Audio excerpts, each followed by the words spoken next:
Am I the butthole for canceling my wedding after finding out my fiance cheated with my best friend? Hey Reddit, I'm reaching out because I'm in a really tough spot and could use some outside perspective. I've been with my fiance Scott for about 4 years now, and we were in the final stages of planning our wedding, which was supposed to happen in just a few weeks. Everything seemed perfect until I found out that Scott cheated on me with my best friend Emily. Let me start by giving you some background. Scott and I met in college, and we hit it off right away. He's everything I've ever wanted in a partner, kind, supportive, and incredibly fun to be around. My friends all love him, and he's gotten along really well with my family. Our relationship has been a roller coaster of joy, with occasional bumps, but I always believed that we were destined to be together. When Scott and I first started dating, it was like a fairy tale. We shared countless adventures, from road trips to spontaneous weekend getaways. We complemented each other perfectly. He was the calm to my storm. We both enjoyed cooking together, binge watching our favorite shows, and spending quality time with friends. Our relationship felt solid, and I never had any doubts about our future. I remember when Scott first proposed to me, we were at our favorite spot by the lake, where we had spent so many evenings together. He got down on one knee, and I was so overwhelmed with joy. I couldn't believe I was going to marry the love of my life. We began planning the wedding immediately, picking out venues and discussing our dream honeymoon. Emily has been my best friend since high school. We've shared everything from secrets to dreams, and she's been by my side through thick and thin. I always considered her a sister, and she even helped me with wedding planning. I couldn't imagine my life without her.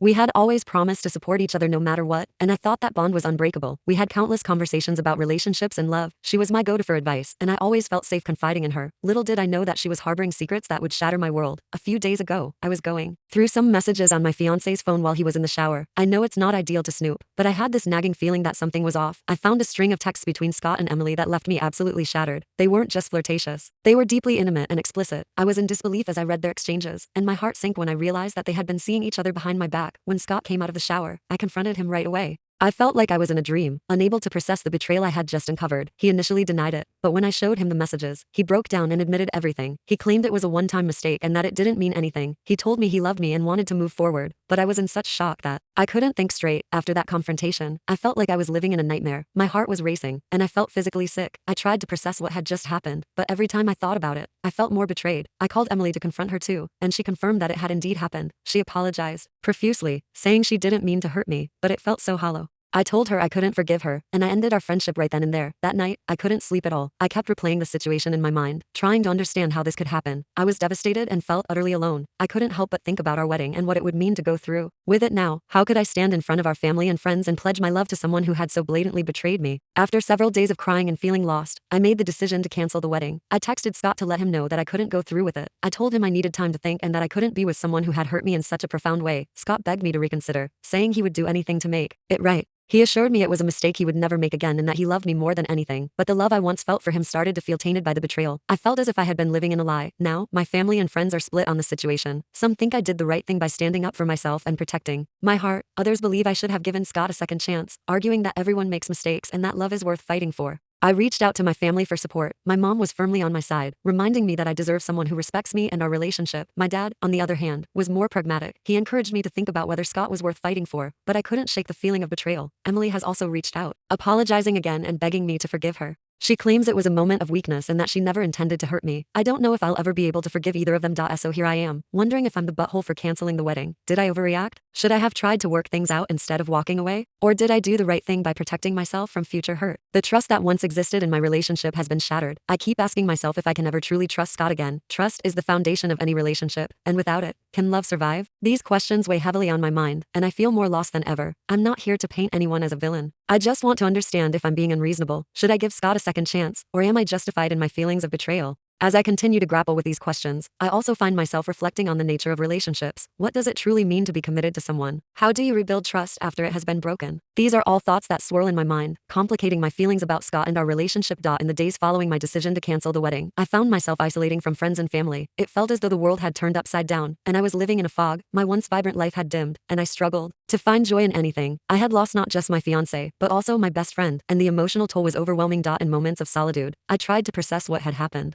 I poured my feelings into a journal, detailing every thought and emotion. Writing became a therapeutic outlet, allowing me to articulate the confusion and pain that consumed me. I found myself recounting fond memories of Scott, highlighting the moments that made me fall in love with him, but each happy memory was tainted by the reality of his betrayal, creating a dissonance that was hard to reconcile. I began to question the very foundation of our relationship. Had Scott always been this way? Was our relationship built on a facade? These doubts haunted me, and I struggled to separate the person I thought I knew from the one who had betrayed me. I sought comfort in my friends, reaching out to those who had been supportive throughout my relationship with Scott. Some offered comforting words, while others were more direct, urging me to move on. Their perspectives were invaluable, but they also created an internal conflict. Part of me longed for the life I had envisioned with Scott, while another part recognized the necessity of moving forward. One evening, I met up with a close friend named Sarah. We went to a cozy coffee shop, and as we sat in a quiet corner, I opened up about everything that had transpired. She listened attentively, her expression a mix of concern and empathy. "Do you think you'll ever be able to forgive him?" she asked gently. I paused, contemplating the question. I don't know. Part of me wants to believe he can change, that he made a mistake and deserves another chance. But then I think about how much he hurt me. How do I go back to a place where I trust him again? Sarah nodded, understanding the complexity of my feelings. It's okay to feel that way. Trust is hard to rebuild, especially when it's been broken like this. Just remember that you deserve to be with someone who values you and your relationship. Her words resonated with me, and I felt a flicker of hope amidst the despair. Perhaps this was a chance for me to redefine what I wanted in a partner. I began to realize that this was not just about Scott's betrayal. It was also about my own self-worth. Over the next few weeks, I took time for self-reflection. I focused on self-care, engaging in activities that brought me joy and fulfillment. I started hiking again, reconnecting with nature and the sense of peace it provided. I even began taking a pottery class, which allowed me to express my creativity and find solace in the process of creation. Through these experiences, I began to rediscover who I was outside of my relationship with Scott. I realized I had been so deeply invested in our future that I had lost sight of my individuality. This journey of self-discovery was both liberating and healing, allowing me to reclaim my sense of identity. During this time, I also sought professional help. I started seeing a therapist who specialized in relationships and betrayal. In our sessions, I explored the emotions that had bubbled to the surface since the breakup. I learned valuable coping strategies and began to process my feelings more constructively. As I continued to heal, I found myself at a crossroads. Scott would occasionally reach out, expressing his desire to talk and work through our issues. Part of me wanted to hear him out, to understand his perspective, but I also felt a strong urge to protect myself from further pain. One evening, I decided to meet with him. We arranged to meet at a park, a neutral ground where we could talk without the weight of our past. When I saw him, my heart raced.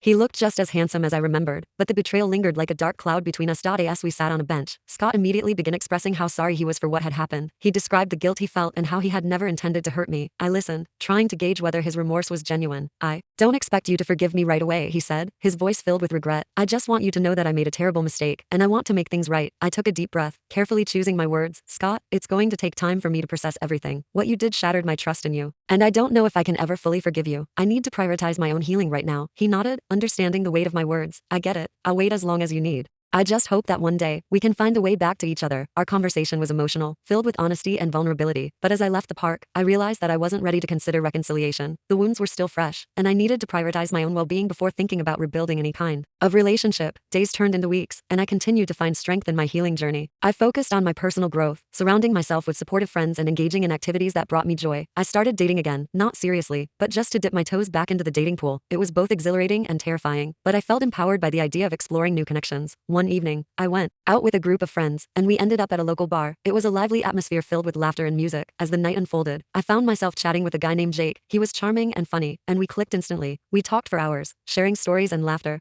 It felt refreshing to connect with someone new, and I found myself enjoying the moment. While I wasn't ready for anything serious, it was nice to feel desired and appreciated again. As I continued to navigate this new chapter in my life, I received a text from Scott. He wanted to meet up again to talk. Part of me felt guilty for moving on while he was still holding on, but I knew I had to be honest with myself. I agreed to meet, knowing that I needed closure for both of us. When we met, Scott seemed more vulnerable than ever. He opened up about his own struggles and the regret he felt for how he had treated me. "I've been doing a lot of thinking," he admitted. "I know I messed up, and I don't want to lose you. I'm committed to making changes and being a better person." I could see the sincerity in his eyes, but I also knew that words were not enough. Trust is built over time, and I needed to see real actions backing up his promises. "Scott, I appreciate you being honest with me," I said, "but it's going to take more than words for me to believe in you again. I need to see you putting in the effort to change and prove that you can be trustworthy." Our conversation was raw and emotional, filled with a mix of hope and uncertainty. I could feel the weight of our past lingering, but I also sensed a glimmer of possibility. Maybe, just maybe, there was a way to rebuild something new between us, but it would take time and effort on both our parts. As we parted ways, I felt a sense of relief. I had expressed my feelings honestly, and while I still didn't know what the future held, I was beginning to find a sense of clarity in the chaos. As the days passed, I continued to focus on my own healing and growth. I took the lessons learned from my experience with Scott and applied them to my life. I realized that self-love and self-respect were essential, and I refused to settle for anything less than I deserved. Through it all, I came to understand that it's okay to prioritize my own happiness. I didn't have to rush into decisions or feel pressured to forgive anyone before I was ready. My journey was mine alone, and I was determined to navigate it on my own terms. Now, as I look back on everything that has happened, I can see how much I've grown. I've learned the importance of setting boundaries and valuing myself. Whether or not I choose to reconcile with Scott is still uncertain, But I'm no longer the same person I was when all of this began. I've learned that it's okay to take my time and that healing is a process. I'm stronger than I ever realized, and I'm excited to see where life takes me next. I hope this experience can serve as a reminder to anyone facing similar challenges that it's essential to honor your feelings and prioritize your well-being. I'm here, still seeking advice and perspectives on my situation. Should I keep the door open for reconciliation, or is it better for me to move forward and find my own path? I'd appreciate any thoughts or insights you might have. Thanks for reading, and I hope to hear from you soon.